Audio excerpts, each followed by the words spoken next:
नमस्कार मेरे प्यारे साथियों, दिल्ली पुलिस एग्जाम और ग्रुप डी के एग्जाम चल रहा है जिसमें से आपके हर शिफ्ट में दो टॉपिक से सवाल पूछे जा रहे हैं। तो आज मैं आप सभी के लिए दो इंपॉर्टेंट टॉपिक लेकर आया हूं, पंचवर्षीय योजनाएं और 2011 की जनगणना। जितने भी ये दो टॉपिक से जितने भी सवाल बनेंगे आपके एग्जाम के लिए, सारे सवाल आपके लिए लेकर आया हूं। तो जिनका भी अगली शिफ्ट में एग्जाम लगा हो तो ये दो टॉपिक एग्जाम से पहले जरूर रट कर जाना। तो आप सभी के लिए मैं दो टॉपिक लेकर आया हूं, एक तो पंचवर्षीय योजनाएं और 2011 की जनगणना। हम लोग दो टॉपिक्स को कवर करने वाले हैं। जिनका भी एग्जाम लगा हो तो पूरा वीडियो ध्यान से जरूर देखिएगा। तो यहां पे सबसे पहले हम लोग जितनी भी 12 पंचवर्षीय योजनाएं शुरू की गई थी उनका कालक्रम देख लेते हैं कि कब से कब तक शुरू की गई थी। तो पहली पंचवर्षीय योजना को शुरू किया गया था 1951 से लेकर 1956 तक शुरू की गई थी। दूसरी पंचवर्षीय योजना 1956 से 61 तक शुरू की गई थी। तीसरी पंचवर्षीय योजना 1961 से 66 तक शुरू की गई थी और 1966 से लेकर 1969 तक योजना अवकाश माना गया था। ये आपके दिल्ली पुलिस के 19 दिसंबर को जो एग्जाम हुआ था उसमें ये सवाल पूछा गया था कि योजना अवकाश जो प्लान हॉलीडे है ये कब से कब तक माना गया था। 1966 से लेकर 1969 तक माना गया है। अगला आ जाता है कि चौथी पंचवर्षीय योजना का जो कालक्रम था 1969 से लेकर 1974 तक चली थी और जो पांचवी पंचवर्षीय योजना था ये 1974 से लेकर 79 तक तो थी, लेकिन ये एक वर्ष पहले समाप्त हो गई थी। तो 1974 से लेकर 1978 तक ये पांचवी पंचवर्षीय योजना चली थी। आपसे पूछा जा सकता है कि जो पांचवी पंचवर्षीय योजना है, या फिर ऐसा पूछा जा सकता है कि ऐसी कौन सी पंचवर्षीय योजना थी जो एक वर्ष पहले ही समाप्त हो गई थी। तो भैया पांचवी पंचवर्षीय योजना थी। अब छठी पंचवर्षीय योजना और सातवीं पंचवर्षीय योजना की बात करेंगे तो छठी पंचवर्षीय योजना 1980 से लेकर 1985 तक चली। सातवीं पंचवर्षीय योजना 1985 से 90 तक चली थी और 1990 से लेकर 1992 तक कोई योजना लागू नहीं की गई थी। इतने से लेकर इतने तक का गैप हुआ था, यानी कि 1990 से लेकर 92 तक गैप हुआ था। तो 1990 से 92 तक कोई योजना लागू नहीं की गई थी। अब आठवीं पंचवर्षीय योजना की बात करेंगे तो 1992 से लेकर 1997 तक चली। नौवीं पंचवर्षीय योजना की बात करेंगे तो 1997 से लेकर 2002 तक चली थी। 10वीं पंचवर्षीय योजना 2002 से लेकर 2007 तक चली थी। 11वीं पंचवर्षीय योजना और 12वीं पंचवर्षीय योजना, तो 11वीं पंचवर्षीय योजना 2007 से लेकर 2012 तक चली थी और 12वीं पंचवर्षीय योजना 2012 से लेकर 2017 तक चली थी। जितनी भी 12 पंचवर्षीय योजना इनका कालक्रम आप लोग याद रखना। जितने भी सवाल बनेंगे आपके पंचवर्षीय योजनाओं से, सारे सवालों को आज हम लोग यहाँ पे कवर करने वाले हैं। तो पहला सवाल बनेगा कि योजना अवकाश कब से कब तक माना गया है। तो योजना अवकाश अभी मैंने आपको बताया था, तो ये 1900 लेकर 1966 से 1969 तक, और ये 19 दिसंबर के एग्जाम में ये सवाल पूछा गया था दिल्ली पुलिस कांस्टेबल में, डिक्टो सेम। तो 1966 से लेकर 1969 तक योजना अवकाश को माना गया था। तो option A will be the right answer हो जाएगा। अगला सवाल बनेगा कि हरित क्रांति कब की है। तो भैया ये 1967 की है। तो ऑप्शन यहाँ पे B will be the right answer हो जाएगा। अब यहाँ पे आपसे पूछा जा सकता है कि हरित क्रांति के जनक कौन है। तो नॉर्मन ई बोरलॉग है, और भारत में हरित क्रांति के जनक पूछे जाएंगे तो एम एस स्वामीनाथन है। तो ये दोनों पॉइंट आपको याद रखना है। अगला सवाल बनेगा कि योजना आयोग के अंतिम उपाध्यक्ष कौन थे। तो मोंटेक सिंह अहलूवालिया। तो ऑप्शन यहाँ पे D will be the right answer हो जाएगा। और ये जो अंतिम उपाध्यक्ष थे मोंटेक सिंह अहलूवालिया, इन्होंने 26 मई 2014 को अपना इस्तीफा भी दे दिया था। तो ये भी आपको याद रखना है। अगला है कि 12वीं पंचवर्षीय योजना किस वर्ष पूरी की गई थी। तो किस वर्ष पूरी हुई थी। तो मार्च 2017 इसका राइट आंसर हो जाएगा। Option C will be the right answer हो जाएगा। अगला सवाल बनेगा कि 2014 में योजना आयोग का नाम बदलकर क्या रखा गया था। तो नीति आयोग किया गया था। तो नीति आयोग इसका राइट आंसर हो जाएगा। अब आपसे पूछा जा सकता है कि नीति आयोग का अध्यक्ष कौन होता है हमेशा। तो जो भारत का प्रधानमंत्री होता है वो हमेशा नीति आयोग का अध्यक्ष होता है, और वर्तमान में जो भारत के जो प्रधानमंत्री हैं वो नरेंद्र मोदी जी हैं, जो कि वर्तमान में नीति आयोग के अध्यक्ष हैं।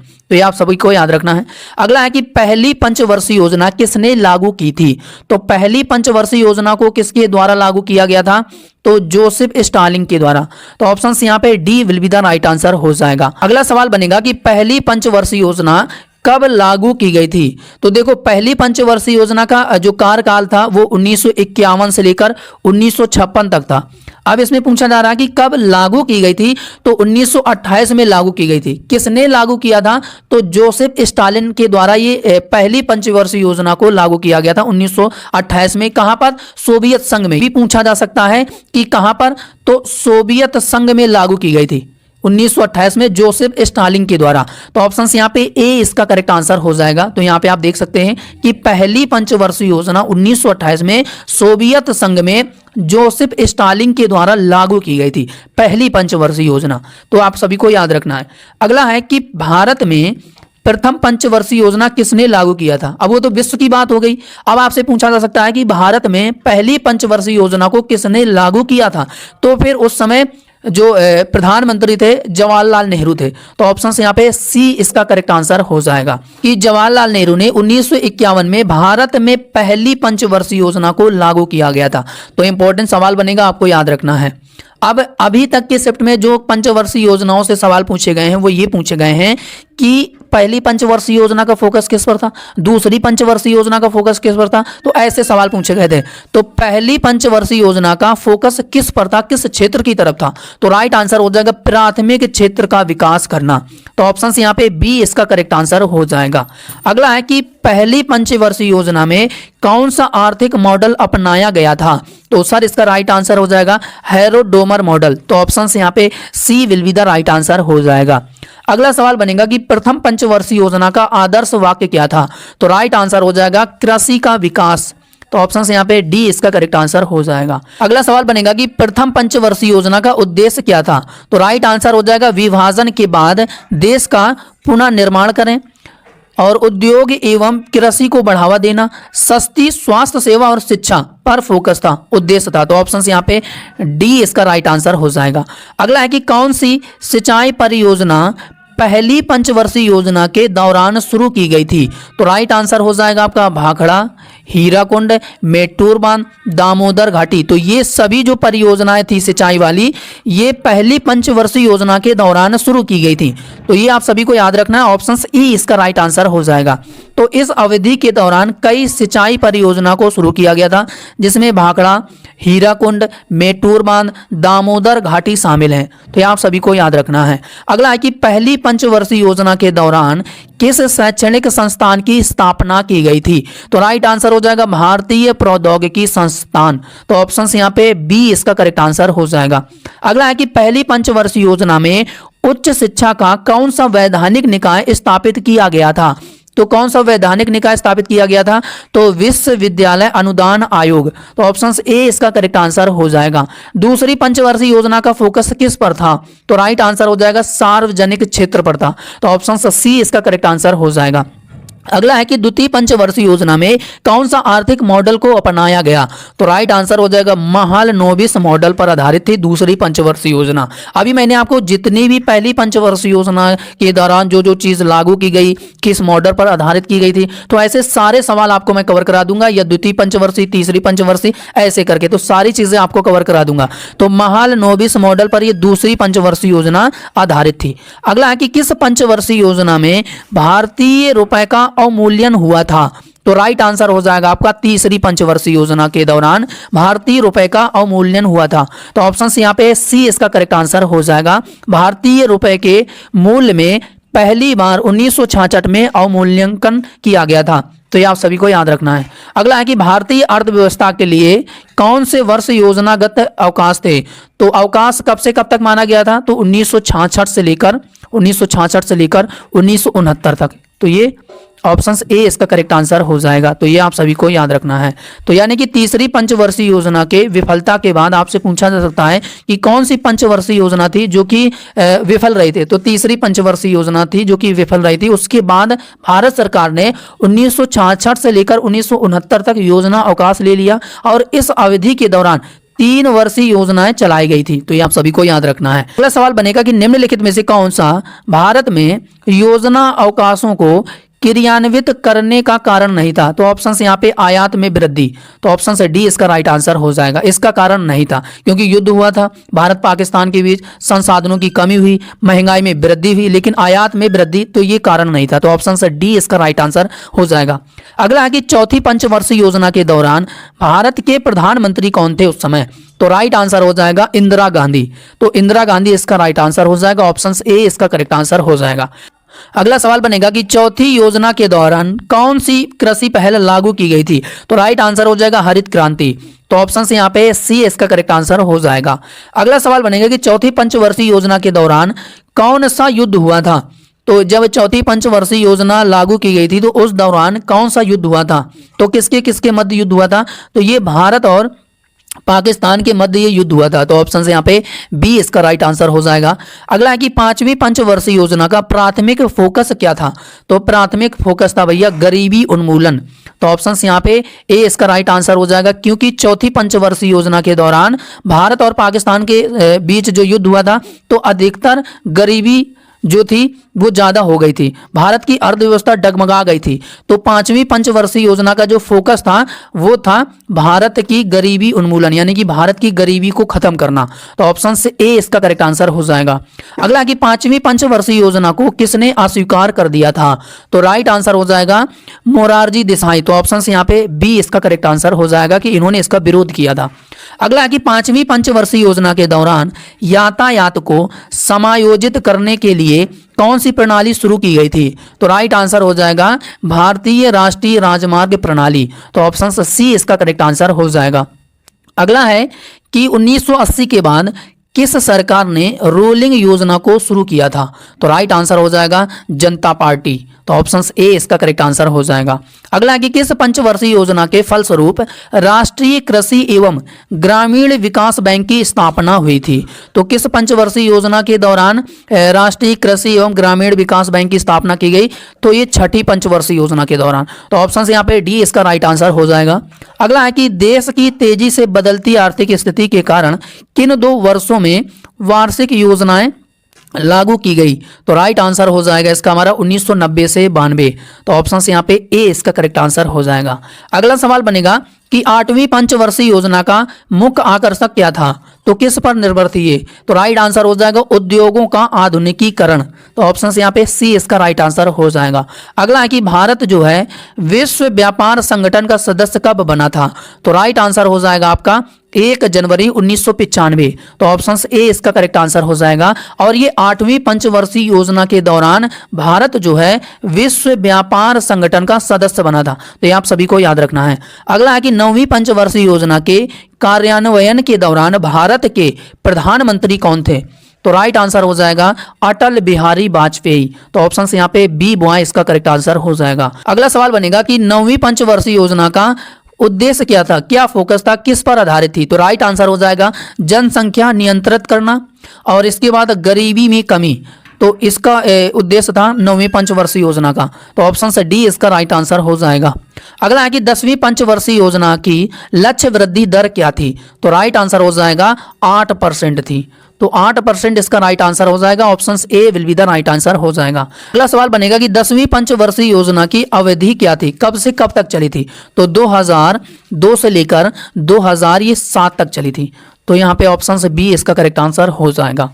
अगला सवाल बनेगा, अब यहाँ पे पूरी मैंने लिस्ट भी यहाँ पे लगा रखा है, आपको यहाँ पे एक बार क्विक रिवीजन भी करा दे रहा हूँ कि कौन सी पंचवर्षीय योजना का उद्देश्य क्या था। तो पूरी लिस्ट के फॉर्मेट में भी आपको यहाँ पे रिवीजन करा दे रहा हूँ। तो पहली पंचवर्षीय योजना जो कि 1951 से लेकर 1956 तक चली थी, हैरोल्ड डोमर मॉडल पर ये आधारित थी।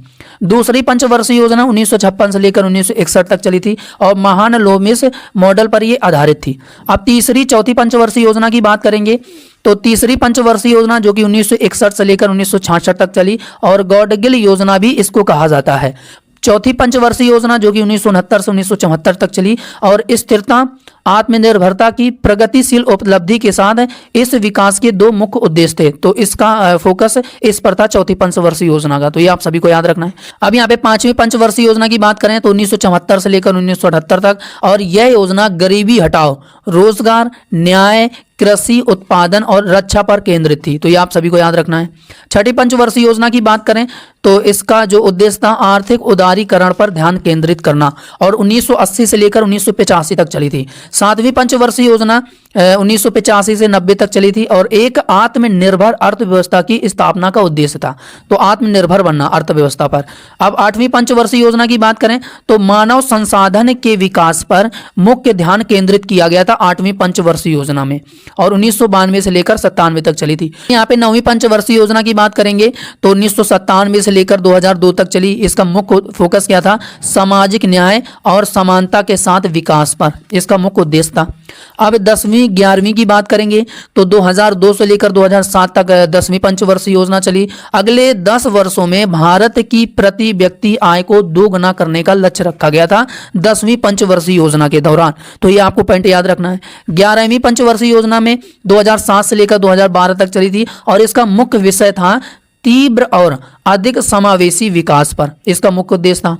अब 12वीं की बात करें जो कि लास्ट थी 12वीं पंचवर्षीय योजना, तो 2012 से 17 तक चली थी और इसका मुख्य विषय था तीव्र, अधिक समावेशी और सतत विकास। तो ये आप सभी को याद रखना है। ये पूरी 12वीं पंचवर्षीय योजना है। 12 पंचवर्षीय योजना की इसका फोकस किस पर था, तो ये आप सभी को याद रखना क्योंकि एग्जाम में इससे टॉपिक से सवाल पूछे गए थे। अब 2011 की जनगणना से जितने भी सवाल बनेंगे वो भी मैं आपको कवर करा दे रहा हूं। तो भारत की जनगणना कितने वर्ष के अंतराल में की जाती है, तो 10 वर्ष के अंतराल में की जाती है। ऑप्शन ए इसका राइट आंसर हो जाएगा। अब यहाँ पे बात करें कि भारत में पहली जनगणना किसने कराई थी, किसके शासनकाल में हुई, तो लॉर्ड मेयो के शासनकाल में 1872, याद रखना। और भारत में पहली आधिकारिक जनगणना किसके काल में हुई, तो लॉर्ड रिपन के काल में हुई 1881 में। तो ये आपको ही पॉइंट याद रखना है। अगला है कि पहली जनगणना किसके काल में की गई, तो पहली जनगणना किसके काल में की गई, अभी मैंने आपको बताया कि लॉर्ड मेयो के काल में पहली जनगणना को शुरू किया गया था। तो यहाँ पे ऑप्शन से ए इसका करेक्ट आंसर हो जाएगा। अगला सवाल बनेगा कि 2011 की जनगणना के अनुसार भारत की महिला साक्षरता दर कितने % है, तो राइट आंसर हो जाएगा 65.46%। तो ऑप्शन से यहाँ पे ए इसका करेक्ट आंसर हो जाएगा। अगला सवाल बनेगा कि 2011 की जनगणना के अनुसार दूसरी सबसे कम साक्षरता दर किस राज्य की है, तो उत्तर प्रदेश की है। तो उत्तर प्रदेश इसका राइट आंसर हो जाएगा। तो ये आप सभी को याद रखना है। अब पूरी आपको लिस्ट के फॉरवर्ड में रिवीजन करा दे रहा हूं। अगर यहाँ पे हम लोग बात करें कि जनसंख्या वृद्धि दर सबसे अधिक है किस केंद्र शासित प्रदेश की है, तो दादर नगर हवेली की है। और सबसे अधिक लिंगानुपात यूटी में बात करेंगे तो पुडुचेरी। और सबसे कम जनसंख्या घनत्व राज्य में बात करेंगे तो अरुणाचल प्रदेश। सबसे ज्यादा जनसंख्या घनत्व दिल्ली की है।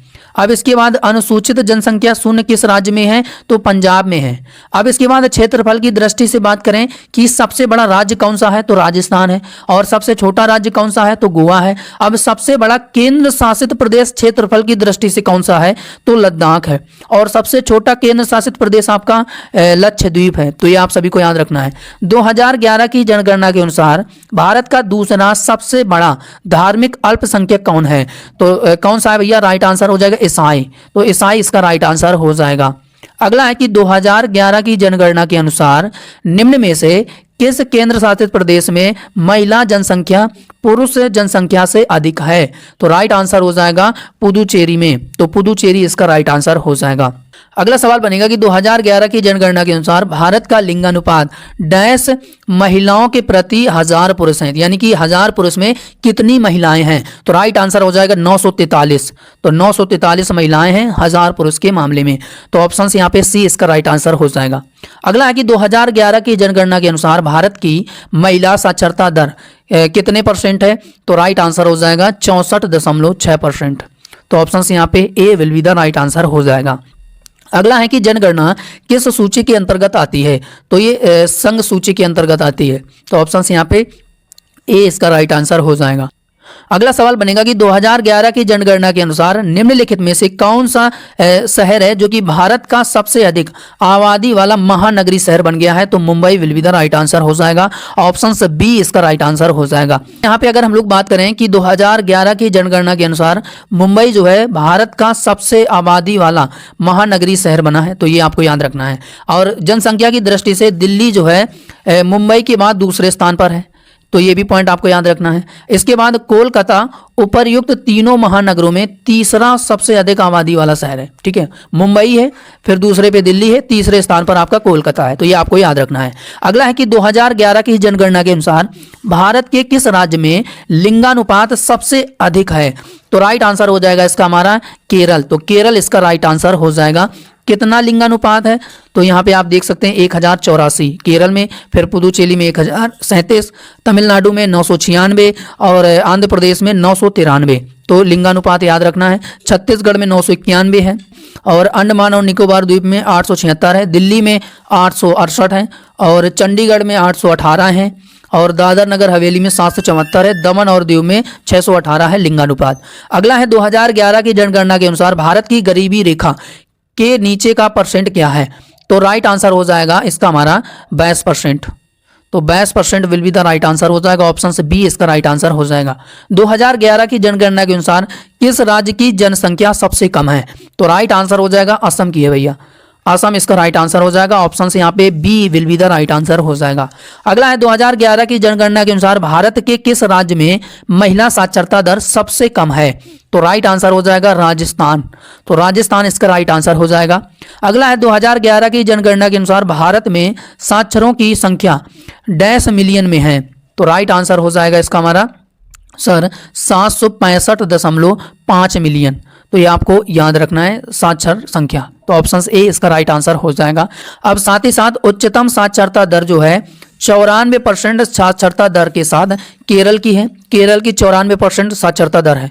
इसके बाद 61.80% साक्षरता दर बिहार में है, जो कि भारत का सबसे कम साक्षर वाला राज्य है। तो ये आपको याद रखना है। अगला है 2011 की जनगणना के अनुसार भारत में ट्रांसजेंडरों की साक्षरता दर क्या है।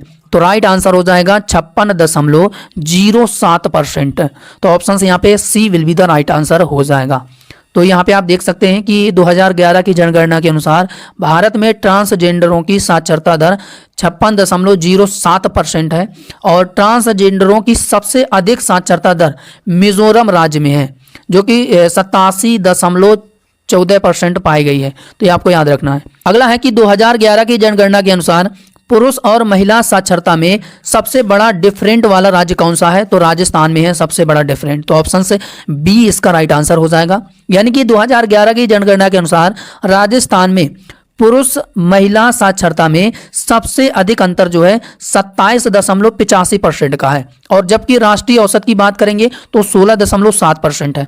अब राजस्थान में पुरुष और महिला साक्षरता क्रमशः 80.51% और महिला जो है 52.66% है। तो ये आप सभी को याद रखना है।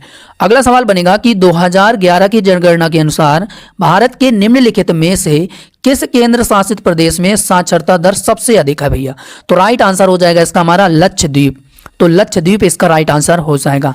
अब यहाँ पे बात करें चंडीगढ़ की, तो चंडीगढ़ की महिला साक्षरता दर जो है 81.38% है और पुदुचेरी की महिला साक्षरता दर 81.22% है और अंडमान निकोबार द्वीप समूह की महिला साक्षरता दर 81.84% है। तो ये आपको याद रखना है।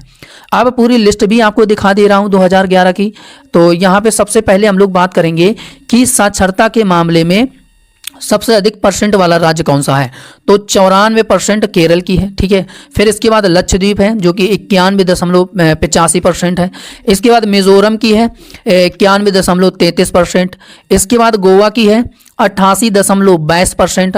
रैंक भी याद रखना है, आपसे पूछा जा सकता है कि किस राज्य की साक्षरता दर सबसे अधिक है या पहले स्थान पर है। तो केरल है। कौन सा राज्य पहले स्थान पर। तो केरल है, फिर लक्षद्वीप है, फिर मिजोरम है, फिर गोवा है। तो ऐसे आप सभी को याद रखना है। अब त्रिपुरा 5वें स्थान पर है जो कि 87.22% है। दमन और द्वीप की बात करेंगे तो 87.10% है। अंडमान और निकोबार की बात करेंगे तो 86.63% है। दिल्ली की 86.21% है और चंडीगढ़ की 86.05% है। पुदुचेरी की बात करेंगे तो 85.85% है साक्षरता दर परसेंट के मामले में। तो ये आपको याद रखना है, ठीक है। अगला सवाल बनेगा कि 2011 की जनगणना के अनुसार भारत में निम्न में से सबसे कम आबादी वाला राज्य कौन सा है। तो सबसे कम आबादी वाला राज्य कौन सा है भैया। राइट आंसर हो जाएगा सिक्किम। तो सिक्किम इसका राइट आंसर हो जाएगा। अगला सवाल बनेगा कि 2011 की जनगणना के बारे में कौन सा कथन सही है। तो पहला कथन कह रहा है कि भारत का राजस्थान जो है सबसे बड़ा राज्य क्षेत्रफल की दृष्टि से है। दूसरा ऑप्शन कह रहा है कि भारत का सबसे छोटा राज्य गोवा जो है क्षेत्रफल की दृष्टि से है। तीसरा कह रहा है कि भारत का सर्वाधिक जनसंख्या वाला दूसरा राज्य महाराष्ट्र है। तो उपर्युक्त सभी इसका राइट आंसर हो जाएगा, ऑप्शन डी इसका राइट आंसर हो जाएगा। अब यहाँ पे आप देख सकते हैं कि 2011 की जनगणना में क्षेत्रफल की दृष्टि से जो राज्य है, पहला जो राज्य सबसे बड़ा राजस्थान है, सबसे छोटा गोवा हो जाएगा, सबसे बड़ा केंद्र शासित लद्दाख हो जाएगा, सबसे छोटा केंद्र शासित लक्षद्वीप हो जाएगा। अब यहाँ पे बात कर लेते हैं कि जनसंख्या के मामले में, परसेंट के मामले में सर्वाधिक जनसंख्या वाले राज्य उत्तर प्रदेश है जो कि 16.51%, महाराष्ट्र दूसरे पर है 9.28%, बिहार तीसरे पर है 8.6% और पश्चिम बंगाल चौथे पर है जो कि 7.54% है। तो ये आपको याद रखना है। अब यहाँ पे बात कर लेते हैं कि न्यूनतम जनसंख्या वाले राज्य परसेंट में कौन कौन से हैं। पहला राज्य सिक्किम है जो कि 0.5% है, मिजोरम दूसरे नंबर पर है जो कि 0.9%, फिर अरुणाचल प्रदेश है 0.11%, गोवा है 0.12%। तो ये आप सभी को याद रखना न्यूनतम वाले राज्य। अब आ जाते हैं सर्वाधिक 10 की वृद्धि वाले राज्य कौन कौन से हैं। तो मेघालय है, अरुणाचल प्रदेश है, बिहार है और मिजोरम है। परसेंट याद रख लेना 27.9%, 26.3%, 25.42% और 23.50%। तो ये आप सभी को याद रखना है। अगला है कि 2011 की जनगणना के अनुसार बिहार की कुल जनसंख्या क्या थी। तो राइट आंसर हो जाएगा 10.4 करोड़। तो ऑप्शन से यहाँ पे डी डॉग इसका राइट आंसर हो जाएगा। तो ये आप सभी को याद रखना है। चलिए अगला सवाल बनेगा कि निम्नलिखित जिलों को 2011 के जनगणना के अनुसार शहरीकरण यानी कि शहरी जनसंख्या परसेंट के मामले में अवरोही क्रम में व्यवस्थित करना है। तो हम लोग इसको व्यवस्थित करते हैं। सबसे पहला आ जाएगा पटना, तो हमारा सबसे पहले पटना हो जाएगा, फिर इसके बाद आ जाएगा मुंगेर, इसके बाद आ जाएगा मुंगेर, फिर इसके बाद आ जाएगा आपका भागलपुर, इसके बाद भागलपुर, फिर इसके बाद शेखपुरा। तो इसके बाद शेखपुरा आ जाएगा। तो ऑप्शन से यहाँ पे ए इसका राइट आंसर हो जाएगा। तो ये आपको याद रखना है। हो सकता है कि आपको ऐसे अवरोही क्रम में लगाने को दे दे। लिस्ट भी देख सकते हैं कि शहरी जनसंख्या परसेंट के मामले में कौन कौन से जिला हैं। तो अवरोही क्रम में अगर हम लोग देखेंगे तो पटना होएगा, ये अवरोही क्रम है, ठीक है, ये अवरोही क्रम है पूरा। तो पटना है, फिर मुंगेर है, फिर भागलपुर है, फिर शेखपुरा है। अब परसेंट के मामले में 43.1% पटना, फिर मुंगेर 27.8%, फिर 19.2% भागलपुर की है, फिर 17.1% शेखपुरा। अब इसी में आपसे पूछ लिया जाए कि आरोही क्रम क्या है, इसका आरोही क्रम भी पूछा जा सकता है। आरोही क्रम की बात हुई है तो आरोही क्रम भी आपको पता होना चाहिए। तो आरोही क्रम में शेखपुरा, फिर भागलपुर, फिर मुंगेर, फिर पटना। तो ये इसका आरोही क्रम है, ठीक है, ये आरोही क्रम है और ये इसका अवरोही क्रम है। तो ये आप सभी को याद रखना है। अगला सवाल बनेगा कि 2011 की जनगणना के अनुसार भारत में निम्न में से सबसे कम आबादी वाला राज्य है आपका सिक्किम। तो सिक्किम इसका राइट आंसर हो जाएगा। तो आई होप जो कि आज का शानदार सेशन बेहतरीन लगा होगा। आपके अभी तक के शिफ्ट में ये 2 टॉपिक से सवाल पूछे गए थे, तो इसलिए मैंने 2 टॉपिक आपको पहले ही कवर करा दे रहा हूं। जिनका भी अगली शिफ्ट में एग्जाम लगा हो तो ये दोनों टॉपिक जरूर कवर करके जाइएगा। तो इन 2 टॉपिक को एग्जाम से पहले रट के जरूर जाना, क्योंकि आपके हर शिफ्ट में पूछे गए हैं। तो आई होप जो कि आज का शानदार सेशन आपको बेहतरीन लगा होगा। Thank you for watching this video. बाकी अपना फीडबैक हमें जरूर दीजिएगा, लाइक, शेयर, कमेंट और साथ ही साथ चैनल को सब्सक्राइब करके। तो बाकी चैनल में जो लोग पहली बार जुड़े हैं तो अपना फीडबैक और सब्सक्राइब करके जरूर जाइएगा। तो इसी तरीके से जो जो टॉपिक ट्रेंडिंग में हैं, जो एग्जाम में पूछे जा रहे हैं, वो सारे टॉपिक इसी तरीके से मैं आपको कवर करा दूंगा जिनका भी अगली शिफ्ट में एग्जाम लगा है। तो अभी तक के शिफ्ट में ये 2 ही टॉपिक से सवाल अभी जो इंपॉर्टेंट थे, 2 टॉपिक जो कि मैंने आपको ये कवर करा दिया है। तो 2 टॉपिक को कंप्लीट करके जरूर जाना, जो कि 3 से 4 नंबर आपके पक्के करेगा। तो ये पंचवर्षीय योजना है और 2011 की जनगणना। तो आज के लिए इतना ही, मिलते हैं किसी और नए वीडियो पर। तब तक के लिए जय हिंद, जय भारत, वंदे मातरम।